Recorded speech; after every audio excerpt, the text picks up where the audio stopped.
एक देश जिसने पूरी दुनिया को खतरे में डाला है, एक देश जिसने पूरी दुनिया को कोरोना जैसी बड़ी बीमारी दी है, एक ऐसा देश जो शुरुआत से हिंदुस्तान के बॉर्डर्स पर लड़ता रहा है।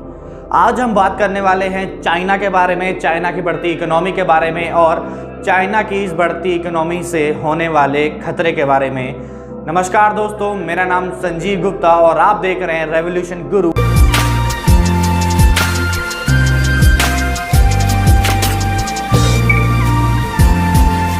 आज हम बात करेंगे चाइना और इंडिया के इकोनॉमिक डिफरेंस के बारे में कि कैसे चाइना की इकोनॉमी हमसे अलग है, हमसे डिफरेंट है, हमसे बहुत हाई है और ये हमारे लिए कैसे खतरे की बात है। इंडिया की जीडीपी 2.88 ट्रिलियन डॉलर यानी कि लगभग 215 लाख करोड़ रुपए की है और वहीं जो चाइना की इकोनॉमी है वो 14.34 ट्रिलियन डॉलर यानी कि 1072 लाख करोड़ रुपए की है। आज भारत से 5 गुना बड़ी इकोनॉमी है चाइना की और आज भारत से 8 गुना ज़्यादा बजट है चाइना का डिफेंस में। तो आप समझ सकते हैं इन आंकड़ों से कि चाइना और हिंदुस्तान के जो जीडीपी का रेशियो है वो कितना ऊपर और नीचे है और ये हमारे लिए कैसे खतरे की बात है ये आपको देखकर ही समझ में आ गया होगा। चीन ने अपनी इकोनॉमी 1980 में ओपन करी और वहीं हिंदुस्तान ने अपनी इकोनॉमी 1991 में ओपन करी। 39 ईयर्स में चाइना की इकोनॉमी में 75% की ग्रोथ हुई है और वहीं इंडिया की इकोनॉमी में 29 साल में सिर्फ 9% की ग्रोथ हुई है। आखिर ऐसी कौन सी वजह थी कि एक देश जिसने शुरुआत हमारे साथ करी आज उसकी इकोनॉमी वर्ल्ड में सेकंड लार्जेस्ट इकोनॉमी है और एक देश जिससे हमने शुरुआत करी उसके सामने हमारी इकोनॉमी बहुत नीचे है। आज हम विस्तार से जानेंगे कि कैसे चाइना ने अपने आप को 1980 से लेकर अब तक एक पावरफुल कंट्री में डेवलप कर दिया, कैसे 1980 के दशक में गरीबी से जूझने वाला देश आज वर्ल्ड में पावरफुल कंट्रीज में जाना जाता है और कैसे हमने उसके साथ शुरुआत करी लेकिन फिर भी हम एक डेवलपिंग कंट्री है और चाइना एक डेवलप्ड कंट्री है।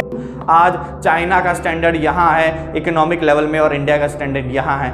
हम अपने देश की बुराई नहीं कर रहे लेकिन हमें अपने दुश्मन के बारे में पता होना चाहिए कि जिस देश से हम टक्कर लेने की कोशिश कर रहे हैं तो उसके बारे में हमें पता हो कि वह किस तरीके से हम पर षड्यंत्र रच सकता है और वह किस तरीके से हमारे साथ षड्यंत्र रच भी रहा है। उसका डिफेंस का बजट 8 गुना ज़्यादा है हमसे। अगर छोटी सी बात करें, अगर हमारा 100 रुपये का डिफेंस बजट है तो उसका 800 रुपये का डिफेंस बजट है। अगर हमारी इकोनॉमी 100 रुपये की है तो उसकी इकोनॉमी 500 रुपये की है। तो आप इसमें डिफरेंस समझ सकते हैं कि ये डिफरेंस कितना बड़ा है और आखिर हम कैसे अपने देश में इतने बड़े दुश्मन को पनपने दे सकते हैं। आज वर्ल्ड की 75% सोलर पैनल चाइना में प्रोड्यूस किए जाते हैं, 70% मोबाइल चाइना में प्रोड्यूस किए जाते हैं, 50% स्टील, 60% शूज़, 45% शिप, 50% कोल, 80% एयर कंडीशनर, 60% सीमेंट। ये वो डाटा है जो ऑफिशियली रिकॉर्डेड है। इतना परसेंट जितना भी अगर हम बात करें प्रोडक्शन की तो ये चाइना के जरिए ही किया जाता है। आखिर कैसे वर्ल्ड की इतनी बड़ी रिक्वायरमेंट को अकेले चाइना ही पूरा कर लेता है? आखिर वहाँ पर कितनी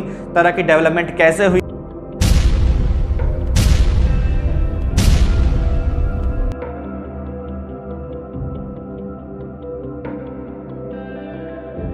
अपडेटेड टेक्नोलॉजी यानी कि जितनी भी चीज़ें होंगी वो अपडेटेड रखता है। वहाँ की टेक्नोलॉजी बहुत अपडेटेड है। वहाँ पे एक्सीलेंट मैनेजमेंट मिलेगा आपको। अगर आप वहाँ पर कभी भी कोई इंटरनेशनल कंपनीज जाती हैं तो वहाँ पर उनके साथ मैनेजमेंट में काम करना बहुत ईजी है क्योंकि वो वेल एजुकेटेड है, वेल ट्रेंड है। तो इसलिए उनके साथ कोई भी कंपनी आसानी से काम कर सकती है। वहाँ पर बेस्ट यूनिवर्सिटीज़ मिल जाएंगी वर्ल्ड की जिसमें बच्चों को अच्छे से अच्छी एजुकेशन प्रोवाइड हो सके। वहाँ पर एजुकेशन सिस्टम हर साल अपडेटेड रहता है। वहाँ पर बच्चों को साथ में एजुकेशन के साथ साथ ट्रेनिंग दी जाती है, फैमिली सपोर्ट मिलता है, गवर्नमेंट सपोर्ट सबसे इंपॉर्टेंट। वहाँ पर सरकार का मुद्दा ये है कि हमारे देश को आगे कैसे बढ़ाया जाए। यहाँ पर सरकार का मुद्दा ये है कि हमारे देश की सरकार अगले साल को कैसे टिकाई जाए। इसीलिए हमारे देश और उस देश में इतना डिफरेंट है। और सबसे इंपॉर्टेंट पॉजिटिव इन्वायरमेंट। हमारे पास उतना पॉजिटिव इन्वायरमेंट नहीं है जितना चाइना जैसे देशों में पॉजिटिव इन्वायरमेंट मिलता है क्योंकि वहाँ के लोग एक दूसरे को सपोर्ट करते हैं, वहाँ की फैमिलीज एक दूसरे को सपोर्ट करती हैं। वहाँ की गवर्नमेंट कहती है तुम आओ, तुम काम करो, हम तुम्हें पैसा देंगे, तुम ट्रेनिंग लो, हम तुम्हें ट्रेनिंग देंगे, तुम एजुकेशन लो, हम तुम्हें एजुकेशन देंगे। और यहाँ पर इंडिया में आप जाइए, आपसे पैसा मांगेंगे। आपको कॉलेज में एडमिशन चाहिए, 20 लाख रुपए डोनेशन दो। आपको स्कूल में एडमिशन चाहिए, 2 लाख रुपए डोनेशन दो। आपको अच्छी एजुकेशन चाहिए, कहाँ से लोगे? स्कूल आओ, फीस दो, पढ़ाई करो। क्लासेस कहाँ से लो? ट्यूशन से लो। यही डिफरेंस है जिस वजह से चाइना आज एक बहुत ही डेवलप्ड कंट्री है और हम लोग कहीं ना कहीं जो है अपनी कमजोरियों को छुपाते रह गए। अगर आज हम सीख पाए कि चाइना ने अपने आप को कैसे आगे बढ़ाया तो शायद अगले 10 सालों में हम चाइना को बता सकते हैं कि हम हिंदुस्तान हैं, हम चाहे तो किसी को भी हरा सकते हैं और किसी को भी अपने साथ लेकर चल सकते हैं। इसीलिए किसी देश से टकराने से पहले हमें उस देश की पूरी जानकारी चाहिए। हम ये नहीं कहते हमें चाइना से लड़ना है या हमें चाइना से कोई दुश्मनी है, लेकिन अगर कोई दुश्मन मेरे देश के सैनिकों से लड़ेगा, अगर कोई दुश्मन मेरी जमीन को छीनने की कोशिश करेगा तो हाँ वो मेरा दुश्मन है, मैं उसका त्याग करूंगा और अपने आप ये कोशिश करूंगा कि मैं अपनी तरफ से उस देश को हिंदुस्तान में आने से कैसे रोक सकूं, क्योंकि इस देश की जिम्मेवारी मेरी भी है, क्योंकि इस देश का हिस्सा मेरा भी। वीडियो अच्छी लगे तो लाइक कीजिएगा, शेयर कीजिएगा, कमेंट कीजिएगा और प्लीज़ प्लीज़ प्लीज़ इस बेल आइकन को दबाना मत भूलिएगा। तब तक के लिए मिलते हैं हम आपसे अगली वीडियो में, जिसमें हम आपको बताएंगे कि कैसे चाइना हमारे अगेंस्ट एक स्ट्रेटजी बना रहा है और अगर अब हम नहीं संभले तो हमारे लिए कितनी मुश्किलें खड़ी हो सकती हैं। तब तक के लिए बाय बाय, टेक केयर।